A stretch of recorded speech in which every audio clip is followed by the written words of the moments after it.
사도신경으로 우리의 신앙을 고백하며 새벽 예배 하나님께 올려드리도록 하겠습니다.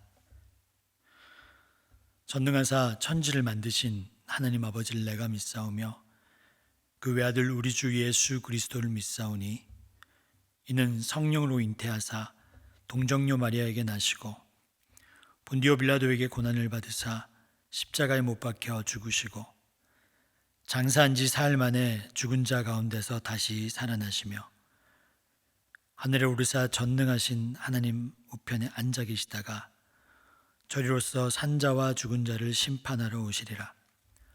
성령을 믿사오며 거룩한 공예와 성도가 서로 교통하는 것과 죄를 사여 주시는 것과 몸이 다시 사는 것과 영원히 사는 것을 믿사옵나이다.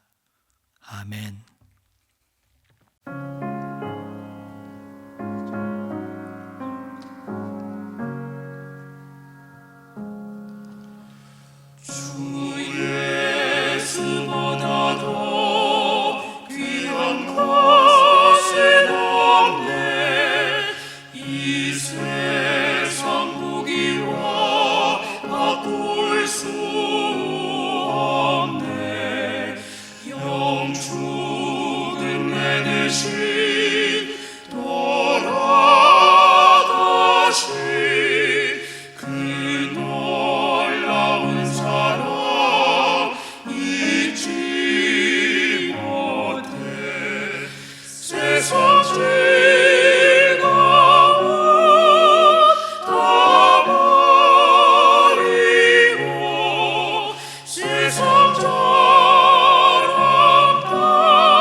세상 즐거움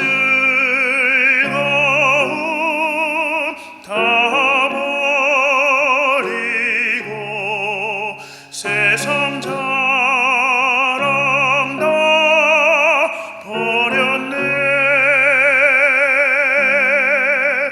주 예수보다 더 귀한 것은 없네. 예수 밖에는 없네.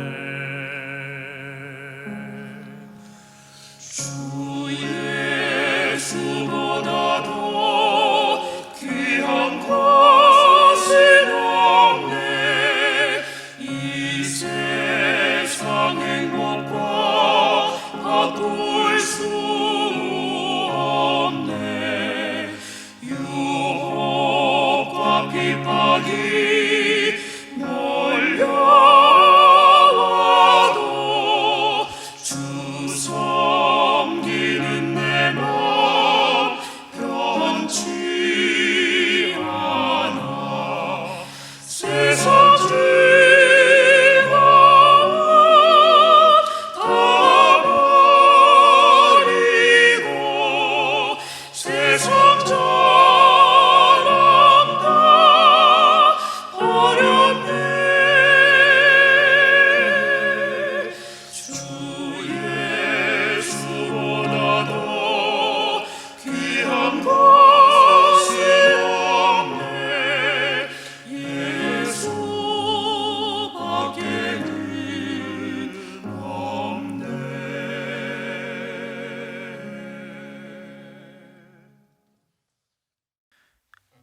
이 시간 우리에게 주시는 하나님의 말씀은 누가복음 5장 1절에서 11절까지의 말씀입니다. 제가 읽도록 하겠습니다. 무리가 몰려와서 하나님의 말씀을 들을새 예수는 게네사렛 호숫가에 서서 호숫가에 배 두 척이 있는 것을 보시고 어부들은 배에서 나와서 그물을 씻는지라. 예수께서 한 배에 오르시니 그 배는 시몬의 배라. 육지에서 조금 떼기를 정하시고 앉으사 배에서 무리를 가르치시더니 말씀을 마치시고 시몬에게 이르시되 깊은 데로 가서 그물을 내려 고기를 잡으라. 시몬이 대답하여 이르되 선생님, 우리들이 밤을 새도록 수고하였을 때 잡은 것이 없지만은 말씀에 의지하여 내가 그물을 내리리이다 하고, 그렇게 하니 고기를 잡은 것이 심히 많아 그물이 찢어지는지라. 이에 다른 배에 있는 동무들에게 손짓하여 와서 도와달라 하니 그들이 와서 두 배의 채움에 잠기게 되었더라. 시몬 베드로가 이를 보고 예수의 무릎 아래에 엎드려 이르되 주여 나를 떠나소서, 나는 죄인이로소이다 하니 이는 자기 및 자기와 함께 있는 모든 사람이 고기 잡는 것으로 말미암아 놀라고 세베대의 아들로서 시몬의 동업자인 야고보와 요한도 놀랐습니다. 예수께서 시몬에게 이르시되 무서워하지 말라, 이제 후로는 내가 사람을 취하리라 하시니 그들이 배들을 육지에 대고 모든 것을 버려두고 예수를 따르니라. 아멘. 제가 기도하고 말씀을 전하도록 하겠습니다. 하나님 아버지, 오늘도 나를 사랑하사 자기의 몸을 버리신 예수님을 의지하여 주님께 가까이 나아갑니다. 주님께 더 가까이 나아감으로 우리의 눈을 열어 주시옵소서. 주님이 주시는 놀라운 능력을 체험하는 삶을 살아가게 하여 주옵소서. 하나님, 이 시간 하나님의 말씀을 듣습니다. 사람이 전하는 말씀이지만 하나님의 분명한 음성으로 들려지게 하옵소서. 이 시간 하나님만 신뢰하고 성령의 은혜 안에 거하게 하여 주옵소서. 예수님의 이름으로 기도드립니다. 아멘. 변화의 시작이라는 제목으로 오늘 말씀을 전하도록 하겠습니다. 하나님의 가장 큰 관심은 여러분 무엇이라고 생각하십니까? 그것은 일이 아니라 사람입니다. 잃어버린 영혼을 구원하는 일에 하나님은 모든 것을 거셨습니다. 그렇게 해서 구원하신 사람들 중에 주님은 주님의 동역자로 쓸 사람을 부르십니다. 주님의 손과 발이 될 사람을 구하십니다. 하나님은 돈이나 물건이나 시스템으로 일하는 것이 아니라 사람을 통해 일하십니다. 하나님의 일을 하기 위해서는 사람을 찾으시고 택하시고 구원하시고 준비시키십니다. 예수님의 3년 공생의 후에 남은 것은 건물이나 책이 아닙니다. 12제자가 전부입니다. 그런데 이 12제자가 세상을 바꾸어 놓습니다. 교회는 건물이 아니라 사람입니다. 하나님의 구원을 체험한 사람들, 그리고 하나님의 영으로 충만한 사람들, 광야에서 예수님을 만난 사람들, 그리고 기도와 말씀으로 훈련받은 사람들, 코로나19의 상황에서도 늘 하나님께 겸손히 매달리는 사람들이 흔들리지 않으며 이 세상을 바꿔 나갑니다. 예수님은 제자를 만들기를 원하십니다. 근데 이 제자의 첫 번째 변화의 시작, 그 단추에 대한 이야기를 오늘 풀어볼까 합니다. 오늘 말씀 1절을 읽어드립니다. 무리가 몰려와서 하나님의 말씀을 들을새 예수는 게네사렛 호숫가에 서서, 무리가 몰려왔다 이렇게 적혀 있잖아요. 이것을 헬라어 원본으로 보면 조금 더 이렇게 구체적으로 볼 수가 있습니다. 인산인해를 이루었다. 많은 사람들이 예수님을 보기 위해서 인산인해를 이루었다는 걸 상상해 보십시오. 그래서 예수님은 호숫가로 자꾸 밀려오고 사람들은 위에서 계속 이렇게 보고 있는 거예요. 그러다가 예수님께서 정박해 있는 배 두 척을 보게 됩니다. 그래서 예수님께서 이렇게 생각하셨을 거예요. 저기에 배를 타고 무태 좀 떨어져서 말씀을 나누면 되겠구나. 그래서 예수님께서 설교의 스테이지, 설교의 무대로 사용한 곳이 바로 시몬 베드로의 배입니다. 2절과 3절을 읽어드립니다. 호숫가에 배 두 척이 있는 것을 보시니 어부들은 배에서 나와서 그물을 씻으니라. 예수께서 한 배에 오르시니 그 배는 시몬의 배라. 육지에서 조금 떼기를 청하시고 앉으사 배에서 무리를 가르치시더니. 자, 여기서 타이밍이 되게 중요합니다. 이른 아침이었던 것 같아요. 이른 아침에 어부들이 배와 그물들을 이제 싣습니다. 밤새워 고기를 잡았으니까요. 이제 다음 날 출어를 하기 위해서 모든 걸 정리하고 나가려고 할 때, 이제는 나가려고 하고 이제는 퇴근 시간과 같은 거죠. 이제 몸이 지쳐서 나가려고 하는 그 순간에 예수님과 군중들이 막 몰려옵니다. 그래서 예수님이 오셔서 이 배를 출발시키라고 하는 거예요. 퇴근 시간에 누가 와서 일을 시키는 것과 마찬가지로. 근데 되게 희한한 일은요, 베드로가 되게 불같은 사람이거든요. 근데 그 베드로가 이렇게 군중들과 예수님이 오셔서 배를 출발시키려고 했을 때 그것을 응했을까요? 응하지 않았을까요? 그거를 응합니다. 밤새 고기를 잡느라 지칠 대로 지쳐서 짜증이 날 만도 한데 예수님께서 나가자라고 얘기하시니 나갑니다. 왜 그랬냐면 베드로가 예수님을 처음 봤어요. 처음 봤는데 그 예수님의 영적 권위에 압도당합니다. 군중들과 함께 오는 그 예수님을 바라보는 순간 그 예수님의 말에 경청하기 시작합니다. 그리고 베드로도 한번 느꼈을 거예요. 이 예수님이 과연 어떤 분이신가? 며칠 전에 열병에 걸려 죽을 뻔한 자신의 장모를 낫게 해줬던 나사렛 예수에 대한 소문을 베드로도 좀 알고 있었을 겁니다. 그래서 베드로도 궁금했을 거예요. 이분이 누구신가? 그리고 나서 예수님을 바라보면서 예수님의 음성을 듣는 순간 베드로는 상상했을 겁니다. 이건 뭔가? 이게 무슨 일인가? 그리고 나서 예수님을 태웠죠. 많은 사람들이요, 예수님을 만날 때 이와 비슷한 경험을 합니다.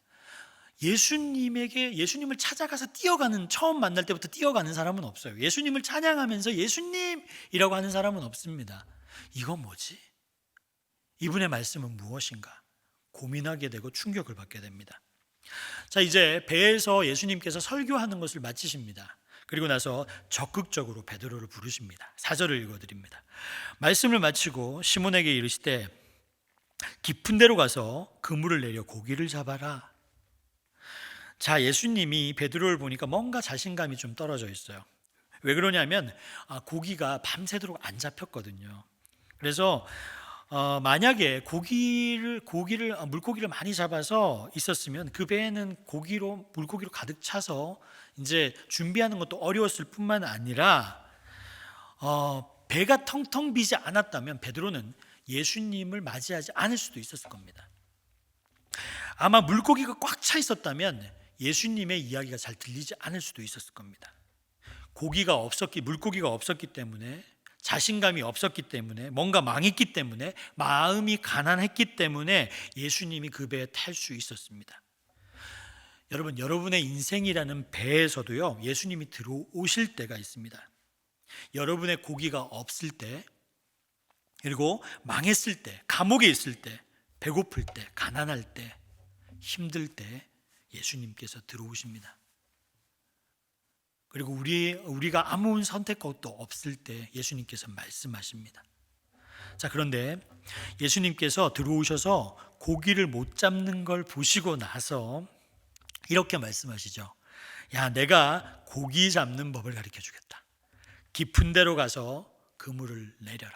이렇게 얘기하십니다. 이 말을 들었던 베드로 한번 생각해 보십시오. 고맙다기보다는 자존심이 좀 상했을 겁니다. 여러분, 공부 못하는 사람에게요, 공부 잘하는 사람이 가서 충고하는 거는 얼마든지 받아들일 수 있습니다. 그런데 베드로가 딱 보니까 예수님은 평생 물고기에 손을 대본 사람이에요, 아니에요? 초자 중에 초자라는 것을 딱 보면 알 수가 있거든요. 예수님이 말씀하시죠. 그래, 내가 고기 잡는 법을 가르쳐 줄게 라고 얘기했을 때 기분이 되게 나빴을 겁니다. 아니면 마음속에 무시하는 마음이 들었을 수도 있습니다. 오늘 밤만 내가 망한 거지 내가 항상 못 잡는 거 아니요, 자존심을 내세울 수도 있습니다. 근데 베드로는 5절처럼 예수님에게 대답합니다. 시몬이 대답하여 이르되 선생님, 우리들이 밤이 새도록 수고하였을 때 잡은 것이 없지만은 말씀에 의지하여 내가 그물을 내리리이다 하고, 선생님, 우리가 밤이 새도록 수고하였지만 잡은 것이 없습니다. 여기서 우리들이란 말은 어부들, 베테랑들, 전문가를 얘기하죠. 전문가들이 열심히 수고했고 잡은 것이 없습니다 라고 얘기하고 나서, 없습니다만은 이라고 얘기하고 나서 베드로는 이런 얘기를 하고 싶었을 거예요. 참고로 얘기해 주지만요, 예수님, 물고기는 밤이나 새벽에 잡는 것이지 아침이나 해가 뜬 이후에 잡는 것이 아닙니다. 그리고 물고기는 일반적으로 깊은 물에는 별로 없어요. 저는 물고기 전문가입니다. 선생님한테 동정받고 싶은 마음은 없습니다라고 얘기하고 싶지 않았을까요? 근데 그 말을 못한 거예요. 우리가 밤이 늦도록 수고하여서 잡은 것은 없지만 이라고 하고 자기의 말을 하려고 하는 순간 예수님을 쳐다봅니다. 그때 말문이 막히면서 자기가 얘기하고 싶은 육의 말이 아니라 성령의 말이 튀어나옵니다. 이렇게 얘기하죠. 잡은 것은 없지만 말씀에 의지하여 내가 그물을 내립니다. 이렇게 얘기합니다. 베드로도 놀랐을 거예요. 내가 지금 무슨 말을 하고 있는 건가? 그때부터는 성령께서 이끄시는 말을 하게 됩니다. 말씀이 나를 붙잡고 가게 됩니다. 어떻게 베드로가 말씀이 붙잡는 말을 할 수 있었을까요? 베드로는 예수님의 말씀을 들었습니다. 배에서 큰 군중들 앞에서 이야기하는 그 설교의 말씀을 들었어요. 주변에서 들은 말씀이라도 예수님의 말씀에는 힘이 있었습니다. 이미 베드로 안에 들어온 그 말씀이 역사하고 계셨습니다. 베드로도 모르는 사이에 그 무의식에 예수님의 말씀, 그 레마의 말씀이 가득 차 있었습니다. 그래서 옛사람의 언어가 툭 나오려고 할 때 하나님의 말씀이 반응한 겁니다. 성령이 들어간 겁니다. 그래서 여러분, 우리는 말씀을 많이 들어야 됩니다. 왜냐하면 결정적인 순간, 어떤 일을 할 때 결정적인 순간에 옛사람이 확 꺾이고 성령께서 말씀으로 반응할 때가 분명히 오기 때문입니다. 그래서 말씀에 의지해서 순종하겠다는 말씀을 하게 됩니다. 그리고 나서 6절과 7절로 넘어갑니다. 그렇게 하고 나니 고기를 잡은 것이 심이 많아 그물이 찢어지는지라. 이에 다른 배에 있는 동무들에게 손짓하여 와서 도와달라 하니 그들이 와서 2배의 채움에 잠기게 되었더라. 그렇게 하니 고기가 잡힌 것이 많았더라. 여러분, 내가 분석하고 따지는 것이 아니라 내가 순종하니 고기가 나온다는 겁니다. 말씀을 공부하는 사람과 말씀에 순종하는 사람은 하늘과 땅끝 차이입니다. 바이블 스터디, 성경 말씀이 굉장히 많지만 말씀에 능력이 없는 사람들은 순종하지 않아서 그런 경우가 되게 많습니다. 말씀을 공부한다는 것이 아니라 말씀은 순종해야 합니다. 여러분의 삶 속에 말씀이 체험되기를 원하십니까? 말씀에 순종하십시오. 기적이 나오는 겁니다. 자, 고기가 얼마나 많은지 배가 쑥쑥쑥 가라앉습니다. 그랬더니 2번째 배를 불러가지고 그물을 다시 걸어서 물고기를 끌어올립니다. 펄펄 뛰는 수천 마리의 고깃대가 눈에 보이기 시작하고 어부들의 몸은 밑으로 들어가기 시작합니다. 여러분, 말씀은 순종하는 자에게 축복으로 임합니다. 능력으로 임합니다. 하나님의 나라는 말씀으로 임할 줄 믿으시길 바랍니다. 말씀에 순종할 때 우리는 기적을 체험합니다. 말씀에 의지해서 말씀에 순종하는 자는 하나님의 능력을 체험하는 그러한 놀라운 경험이 있기를 주님의 이름으로 축원드립니다. 그물을 붙잡고 몸이 쑥쑥 빠져 들어가는데 베드로는 눈을 돌려서 예수님을 보게 됩니다. 근데 예수님은 너무나 당연한 듯이 베드로를 보고 있는 거예요. 그 순간 베드로는 그물을 놓습니다. 자기가 잡고 있던 그 그물을 놓게 됩니다. 그리고 베드로는 확 돌아서서 예수님 앞에 무릎을 꿇고 엎드렸는데 이 엎드리는 자세는 예배하는 자세가 됩니다. 제가 8절 읽어드립니다. 시몬 베드로가 이를 보고 예수의 무릎 아래 엎드려 이르되 주여 나를 떠나소서 나는 죄인이로소이다 하니. 자, 여기서 주여라는 말은 여호와라는 말입니다. 하늘과 땅을 다스리는 전능하신 하나님이라고 예수님께 고백하고 있는 겁니다. 사실 정말 이 부분은 좀 이해가 되지 않는 부분이 있습니다. 고기가 많이 잡히면 고개를 돌려서 감사합니다 예수님이라고 얘기해야 되지 않습니까? 근데 베드로는 고기를 많이 잡게 해준 예수님을 본 게 아니라 하나님을 본 겁니다. 전능자이신 하나님을 보게 된 겁니다. 그 이유는 뭐냐면 베드로는요 베테랑 어부입니다. 진짜 전문가예요. 여러분, 전문가의 눈에는 진짜 전문가가 보입니다. 정말 고기가 나오기 힘든 상황이라는 것을 베드로는 알아요. 고깃대는 낮에 나오기가 쉽지 않습니다. 그리고 깊은 물에 던지라고 했는데 그 깊은 물에 고깃대가 잡힌다는 건 불가능하다는 것을 베드로는 알고 있는 겁니다. 그런데 초자연적인 힘이 고깃대를 몰고 온 겁니다. 그 당시 어부들의 기록에 보면 만선이 되어도 2배로 찰 정도로 한꺼번에 고기가 나온 적이 없다고 해요. 이것은 인간의 힘으로 이 고기는 잡히는 게 아니구나. 그리고 딱 보니까 이분은 어부도 아닌데 예수님의 말씀을 들으면서 했던 모든 것들이 자기 삶의 전공 분야에서 터진 초자연적인 기적을 경험하는 순간 베드로는 하나님을 만나게 됩니다. 여러분, 말씀을 듣고 순종할 때 오는 기적은 내가 하나님을 보게 되는 것입니다. 불가능한 상황 속에서 여러분 한번 생각해 봅시다. 불가능한 상황 속에서 파산 직전에 있는 회사, 그 회사에 마지막에 돈이 들어와서 회사를 살리게 된다는 경험을 해본다고 합시다. 그런 경험이 있는 사람들은 이것이 내가 잘나서 이 회사를 일으켰다고 얘기하지 않습니다.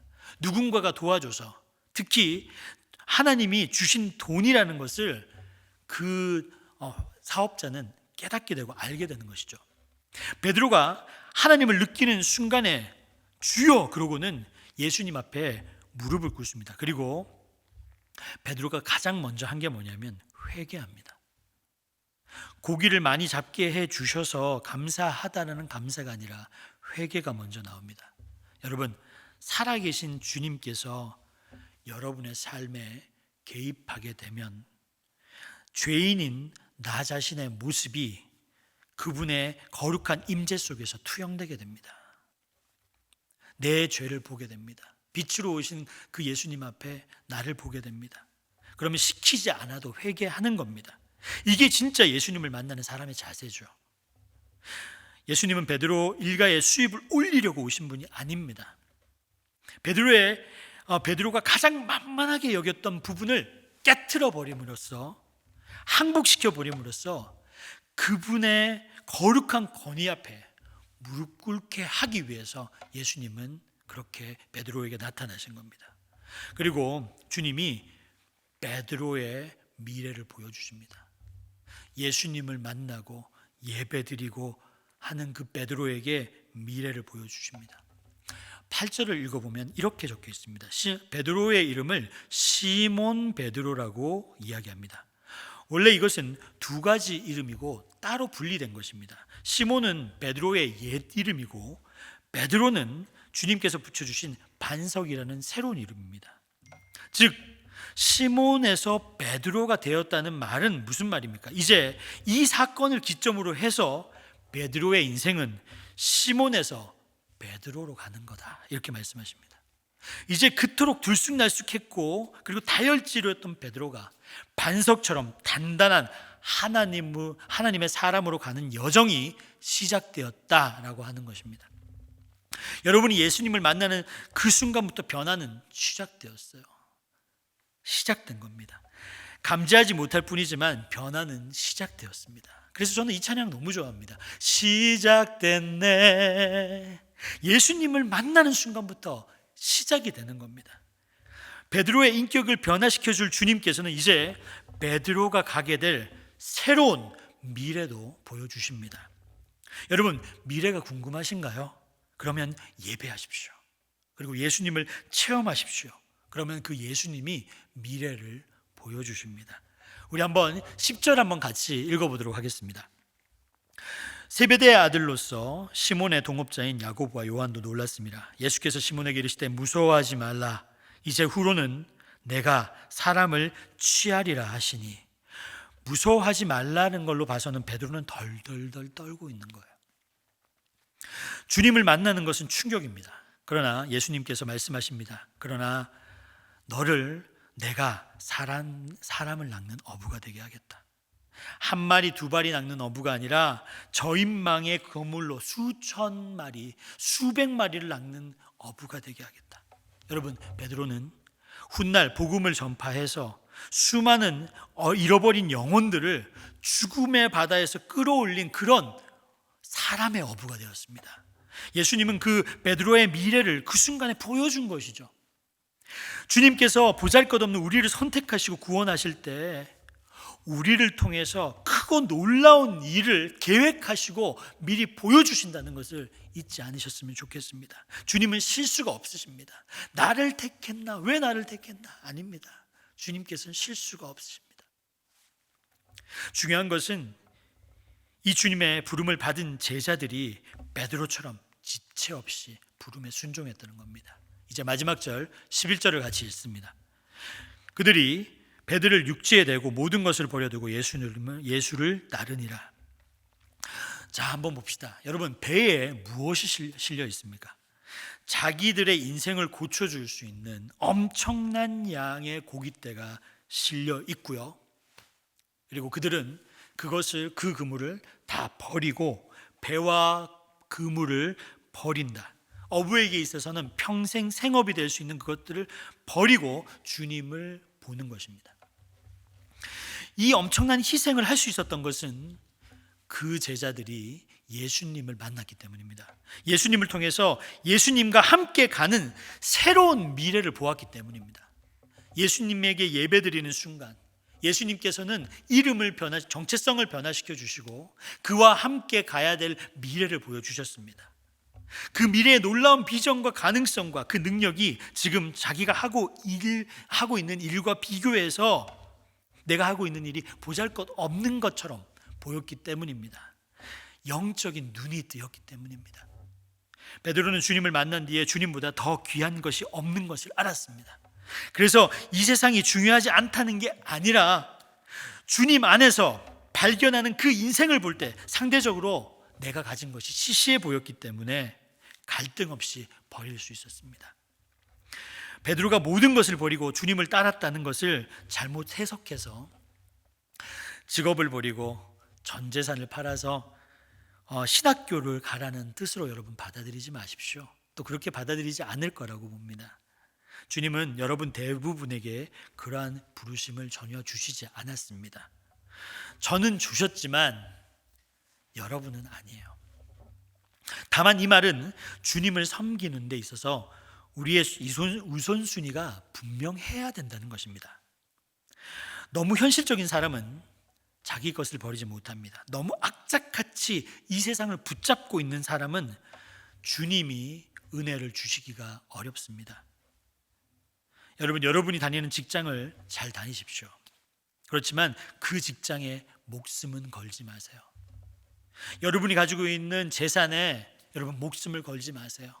여러분이 정말로 섬기는 그리고 또 잘 됐으면 좋겠다고 하는 자녀에게 목숨을 걸지 마십시오. 그냥 느슨하게 잡고 있으라는 겁니다. 재산은 있을 수도 있고 없을 수도 있습니다. 하지만 주님이 부르시면 놓고 일어날 수 있는 유연한 인생, 가볍게 사는 인생을 살아가라는 겁니다. 우선순위를 명확하게 하고 살아가라는 겁니다. 그러면 예수님께서 여러분의 미래를 열어주실 것입니다. 여러분을 만나시고 여러분의 정체성을 알게 하시고 여러분의 사명을 알게 하실 것입니다. 그래서 예수님과 함께하는 새로운 미래를 보여주실 겁니다. 그 미래의 놀라운 비전과 가능성과 그 능력을 믿고 살아가시는 여러분이 되시기를 주님의 이름으로 축원합니다. 함께 기도하겠습니다. 하늘에 계신 우리 아버지여, 이름이 거룩히 여김을 받으시오며 나라가 임하시오며 뜻이 하늘에서 이루어진 것 같이 땅에서도 이루어지이다. 오늘 우리에게 일용할 양식을 주시옵고 우리가 우리에게 죄 지은 자를 사하여 준 것 같이 우리 죄를 사하여 주시옵고 우리를 시험에 들게 하지 마시옵고 다만 악에서 구하시옵소서. 나라와 권세와 영광이 아버지께 영원히 있사옵나이다. 아멘.